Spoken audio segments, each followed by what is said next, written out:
Welcome to Love Lies Chronicles. I'd really appreciate your comment. It helps me understand if you enjoyed the story and how I can improve in future ones. I'm Ethan, 36.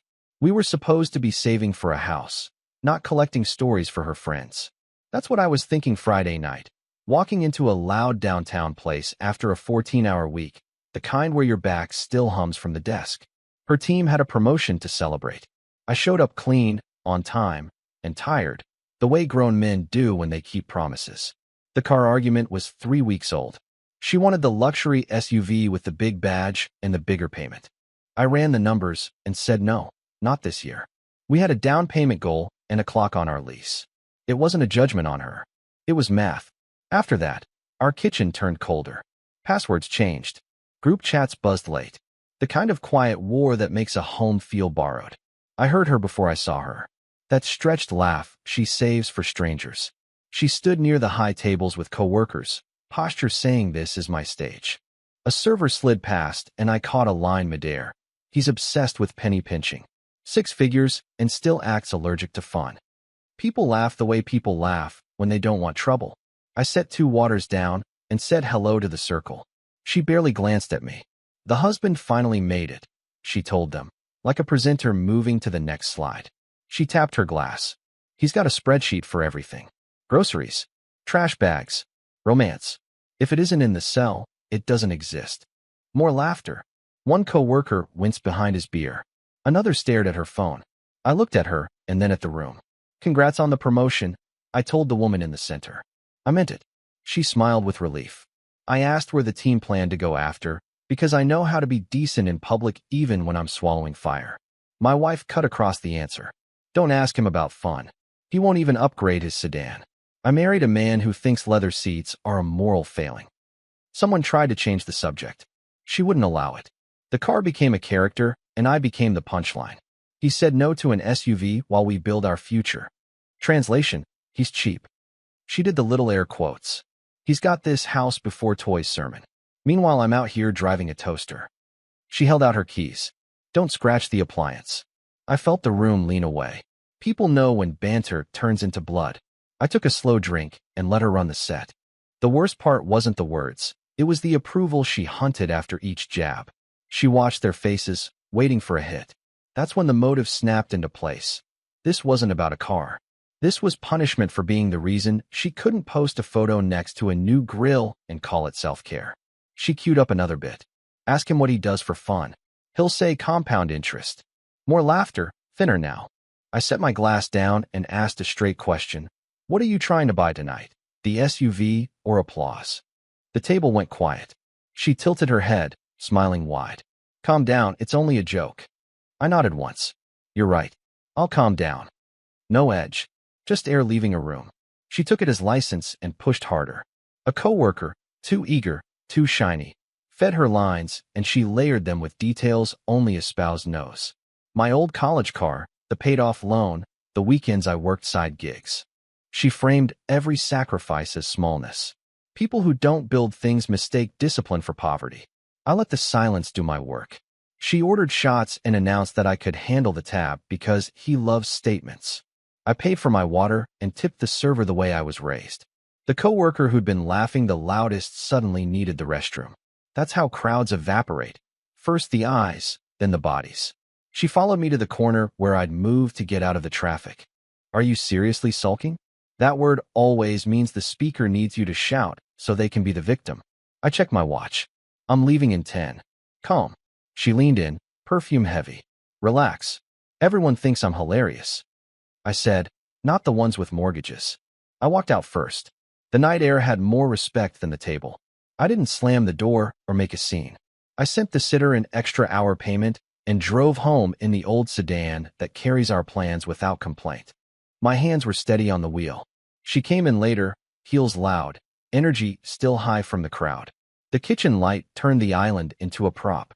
She tossed her purse and started rehearsing the defense we both knew was coming. It was a bit. You're too sensitive. Everyone knows we mess with each other. I put my keys in the dish. No one there felt invited to that. She rolled her eyes. So we're going to fight because you can't take a joke? I shook my head. We're not fighting. Fights mean rehearsed lines and easy apologies. I sat, folded my hands, and asked one more question. Clean, pointed, final. When did you decide to trade respect for laughs? She opened her mouth, then closed it. I told her what was going to happen because I was done asking for better. You have 1 week to move out. I'll prepare the documents. No thunder or threats, just terms. She stared, waiting for the flinch that always used to arrive. When it didn't, the noise drained out of her face. She tried to restart the show. You can't be serious. Over a joke? Over a car? I stood. Over the way you enjoyed cutting me open for strangers. I pointed to the stack on the counter, mortgage pre-approval letters we'd collected a month ago. That's what the sedan buys. A door we own. You made it about a hood ornament. She said I was controlling. She said I humiliated her by walking out. She said a lot. Words are cheap when the light changes. I cleaned the counter, loaded 2 glasses into the dishwasher, and pushed the button. The hum filled the gap where excuses try to live. I took a pillow to the guest room and left the bedroom light off. The house was quiet enough to hear intention settle into the drywall. She stood in the doorway for a while, half apology, half accusation. I turned on the lamp and opened my laptop. Her footsteps moved away. I slept well. No spinning. The decision sat where my anger used to be. In the morning I brewed coffee and sent 2 emails before the sun hit the window. One to an attorney asking for a referral. One to our bank confirming the freeze on discretionary transfers. I left a mug on the counter for her. Courtesy isn't weakness, it's my standard. She came down in a robe, eyes swollen. You can't do this in a week. I stirred my coffee. It starts today. She asked if we could talk. I said we just did. She asked if I'd reconsider if she apologized. I said apologies fix moments. Last night wasn't a moment. It was a map. She said her friends would think I'm cruel. I said her friends already watched her audition for a life where I fund the show and accept the jokes as rent. She said I was blowing everything up. I said I was putting the fire out. That was day 1 of 7. I didn't tell her what to take or where to go. I gave the dates and the outcome. She won't laugh at me again in a room I paid to enter. The car will keep running. The house fund will keep growing. Quiet built the future she tried to turn into a joke. Quiet also wrote the line that ended the act. The morning after the bar, the house felt clean in a way I hadn't felt in months. Because the noise was gone. A deadline does that. It shuts down negotiation and opens calendars. I poured coffee, opened my laptop, and gave the next 7 days a spine. Day 1 was structure. I called the attorney whose card I'd kept in a drawer and booked a consult for noon. I sent our bank a written instruction. Joint cards paused, discretionary transfers frozen, auto pays reviewed. Essentials stayed on. Rent, utilities, the sitter. Groceries split at the register from now on. Simple math. She paced behind me in a robe, looking for the old version of me. The one who would argue, explain, soothe. I answered only direct questions, and only once. The rest went to voicemail in the room we both stood in. I moved through the rooms and made lists. I pulled the lease and the renewal letter. Her name wasn't on it by choice. She wanted distance from paperwork. I printed a 1-page move plan and left it on the counter. 7 bullet points, dates, keys, mail forwarding, storage options close by. No sarcasm. By noon I was downtown across from an attorney who has seen too many people wake up late. I told her the bar story, the motive, the line about jokes. She didn't blink. I drove home and ate a sandwich standing up. She texted from the bedroom, a mix of apology and attack, the alternating current she uses when a door won't budge. I replied once, move date, lawyer's name, boxes arrive tomorrow. She sent 3 more paragraphs. I put my phone face down and paid the sitter for an extra hour anyway. Day 2 was money. I opened a fresh checking account and moved my direct deposit. I left the household fund untouched except for the essentials already listed. I canceled her authorized user status with 2 clicks. Cash flow tells the truth even when people won't. At the checkout line, she met the new reality. She came home irritated, waving a receipt. I pointed to the move plan and asked if she'd booked storage. She slammed a door. Day 3, I moved to the guest room fully. Desk, laptop, a couple shirts, shoes under the window. The master stayed as she'd left it. That was deliberate. I wanted her to walk past the mirror and see the space she performed in for strangers cost something here. I slept well again. At work I told my manager I'd be unreachable outside core hours for the week. No oversharing, just capacity. I crushed my sprint. At lunch, I bought moving boxes and tape. I labeled stacks in the hallway: kitchen, closet, vanity, shoes. She saw them and asked if I was serious. I said I was on schedule. She called me heartless. I told her hearts survive and houses built on respect. Day 4, she tried a new angle. She made breakfast, put on music, talked about fresh starts. I thanked her for the eggs and asked if she had scheduled movers. She blinked and said we should talk. I said we were. She cried, then snapped, then suggested counseling, then blamed the bar crowd, then said I should learn to take a joke. I folded the dish towel and put it back on the oven handle. That afternoon, I signed the draft separation terms. Temporary occupancy to me, a clear parenting schedule, a civil handoff of property. I set a calendar event for the move-out date and shared it with her. Timestamp, address, expectations. One line in the notes. Keys on the counter by 6 p.m. Day 5, the house went quiet in a new way. She packed the easy stuff and left the heavy pieces scattered.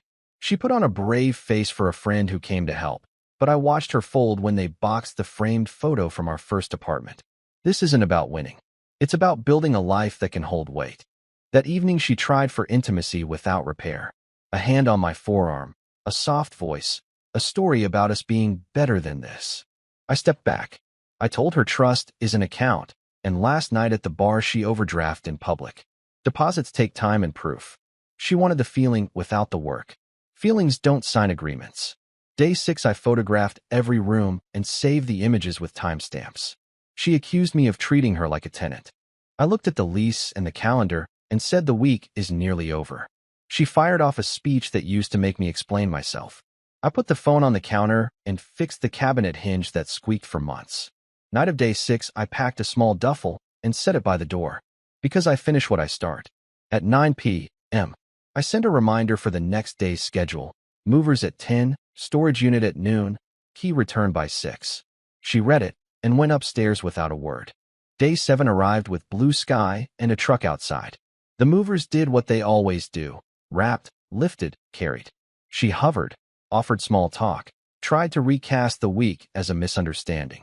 I signed a receipt and tipped the crew. She asked if I would reconsider. I told her reconsideration came with clear terms weeks ago when respect started slipping. She said she was sorry. I said I heard her. Then I asked for the keys. At 5:50, she placed them on the counter between us. Hands shaking, eyes rimmed red.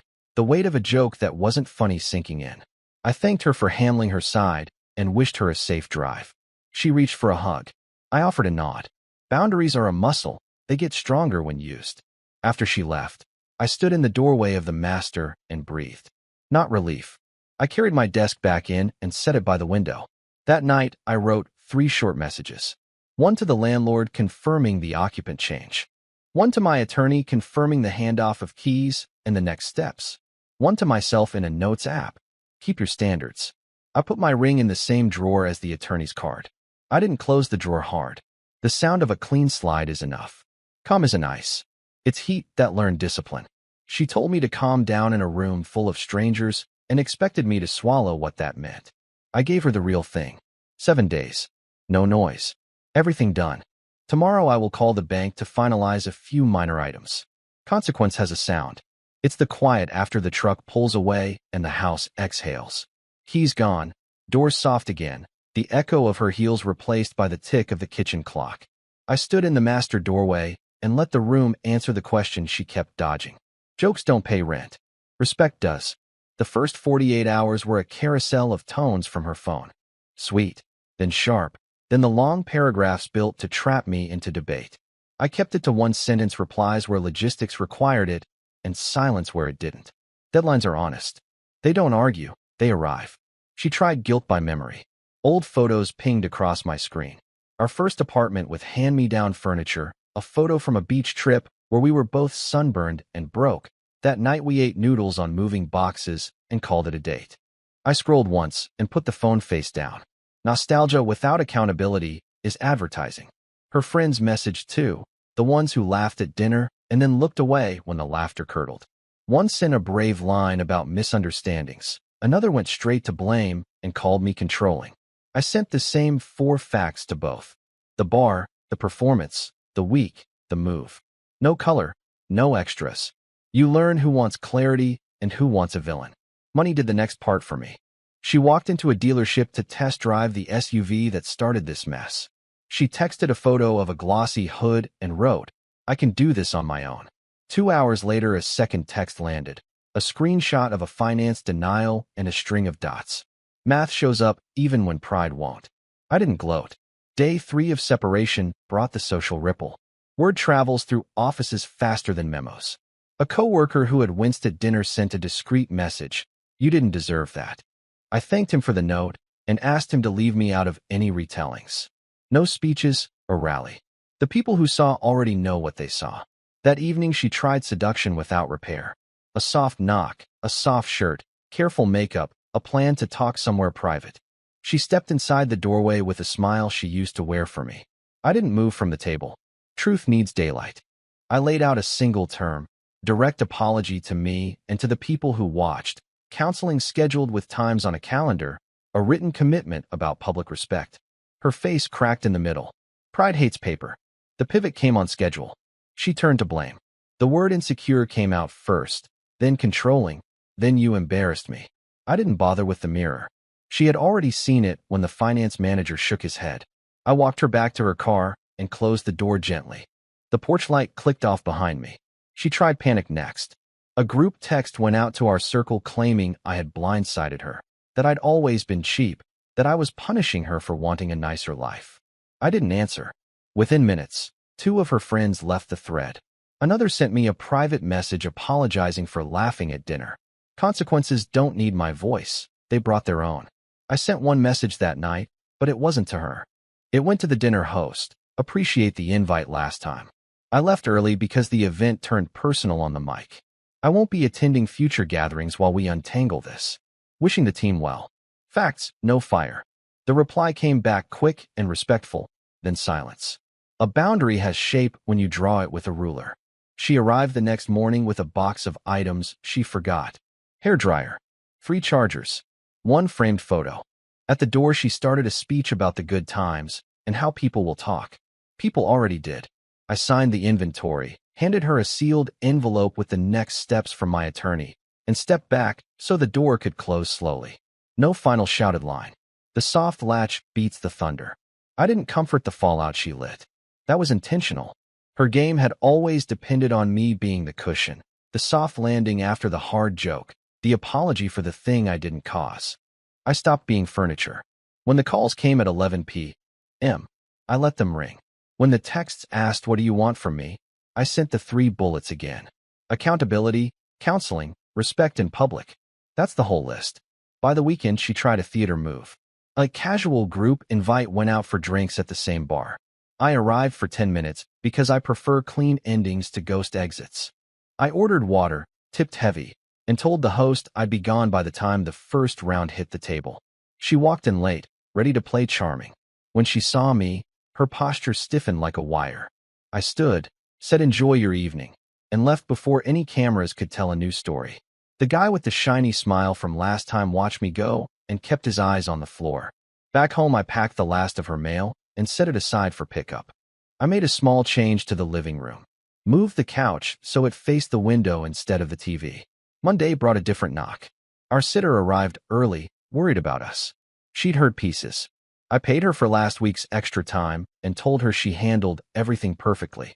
Good employees get clarity, thanks, and money. That's respect, too. She smiled in a way that told me she'd passed the right story without needing to talk. Her last move was the one all performers try when the crowd leaves: rewrite the script. She sent an apology that avoided the word sorry and asked for a coffee to process this together. I forwarded the counseling contact and offered 2 appointment windows. She fired back that I was cold, that a husband should care how his wife feels. A husband should. A man does not soothe the hand that cut him open on purpose. I didn't poison the well. The only public thing I kept was my posture. It did what she wouldn't, held weight. The mirror punishment was quiet and exact. She felt the same emptiness she tried to hang on me in front of her circle. The same silence she forced on me when she waved me off at that high table is the silence I gave her now when she wanted a hug. At the end of that week, my attorney emailed a clean packet. Temporary terms filed. A draft for a longer agreement if we chose that route. I signed, scanned, and sent. I don't play winner and loser. I play builder or breaker. She performed breaking and called it humor. I built a line and stuck to it. She feels the loss now, in her feed, in her texts, in the eyes of people who watched her cut and then watched me refuse to bleed on command. Closure isn't fireworks. It's a calendar that keeps its promises. After the keys and the truck and the quiet, I got two things back that I had let slide: my standards and my time. I stopped checking the door at night to see who I had to be for someone else. I started checking the list I wrote for myself before this marriage ever existed: build, protect, lead, rest. For words, beat 100 apologies. The legal work moved forward without theater. Documents went where they were supposed to go. I tightened language, removed fluff, and kept the focus on schedules and property. Emotion wanted to sneak into footnotes. I didn't let it. When a draft arrived with soft language about reconciliation windows, I crossed it out. Leaving room for maybe is how you end up living as almost. She tried to rewind. A long email arrived, careful punctuation, a few lines that could have worked months ago. It circled the word respect without landing on it. She wanted coffee to process, a word that always means, make me feel better before I change. I sent back the same 3 terms I had set before: clean apology to me and to the room she used as a stage. Counseling with dates, not someday. Written boundaries for public and private respect. No commentary. My posture doesn't need decoration. Her reply was fast and hot. I was cold. I was transactional. I cared more about money than love. She attached a draft apology, 2 paragraphs that blamed stress and audience pressure and my tone at the table. I read it once and put it down. An apology that protects the ego isn't an apology. It's a pitch. I returned it with one line: you're apologizing for my reaction, not your action. That was the last edit I offered her. Life got obvious after that. The house fund sat where it belonged and grew. News about her drifted in sideways. A coworker told another coworker who told a neighbor. The office had moved on from the bar incident. She hadn't. The shiny guy kept his distance. The friend who laughed the loudest at her jokes muted her stories. The group chat where she once worked material now scrolled past without hearts. The denial she got at the dealership turned into a smaller car with a higher rate in a smaller lot on the edge of town. I didn't smile when I heard it. She tested one last angle in January. A text without flourishes. I booked counseling. Tuesdays at 4. Want you there. 2 screenshots followed. Actual appointments in a real calendar. A third image. A typed apology addressed to me and to the host of that dinner. No excuses, no if you felt. For sentences that landed on the thing itself. I sat with it for a full hour, then another. I asked myself the only question that matters when respect has been broken. Is this repair or is this strategy? My answer was quiet and honest. She was trying to stop a loss. I was building a life. I wrote back and thanked her for taking steps. I told her that my decision stood. I wished her a clean path forward. The next ping was a single word with a period that always costs the sender more than it costs the reader. Understood. I put the phone face down. Paperwork became orders. The separation turned into final language that said exactly what happened and exactly what would happen next. Spring arrived on time. I moved the couch again so the morning light hit the floor in a clean stripe. I bought a second-hand grill because I wanted one. I invited a few friends over, men who carry their weight and leave a place better than they found it. No grand speeches. We ate, we laughed, and when someone asked about the divorce, I said the truth in one sentence and went back to the burgers. She exists in my week on the days the calendar says and inside the agreements we both signed. Exchanges are clean. There's no ice, no fake warmth. Sometimes she looks at me like she's searching for the man who would have bent this back to comfort. He moved out with the keys. The man who remains keeps his word to himself. If you're waiting for a twist where I take her back because time softened the edges, it won't arrive. Because I carry a standard. People confuse kindness with surrender. They think grace means you swallow disrespect and call it growth. That's not grace. That's rot behind pretty paint. The house I'm building won't hide soft spots. It will be sturdy in daylight. I didn't punish her. I did the easier thing that feels harder in the moment. I drew a clear line, enforced it, and lived by it when it got quiet. The consequences that found her were the ones she wrote while she was chasing laughs in a room that wasn't her friend. It's her lesson. Respect isn't a speech I give someone else. It's a promise I keep to myself and then extend from there. It's non-negotiable because the minute you try to sell it, you've already bought a worse life at a higher price. She learned that in public. I learned it again in quiet. The house fund keeps growing. The hinge doesn't squeak. The door opens and closes cleanly. That's the point. If she ever tells this story, she'll drift toward the parts where I was calm when she wanted tears. She'll talk about how I moved money and furniture and dates with a steady hand that felt cruel because it never shook. She'll miss the only detail that matters. My calm wasn't punishment. It was clarity. I didn't leave to make her cry. I left to live where respect is the floor, not the tip jar. When the papers came back stamped and final, I put them in a folder and slid it into the drawer with the ring. Then I closed it and stood at the counter where the stack of mortgage pre-approvals used to sit. I made coffee. I poured a cup and took it out to the steps. The neighborhood was quiet. Somewhere a dog barked at nothing. Somewhere a couple argued about something that wasn't the thing. I drank my coffee and didn't rehearse how to save anyone. Respect is not negotiable. Neither am I. Dear listeners, please share your thoughts in the comments, and do not forget to like, share, and subscribe to the channel.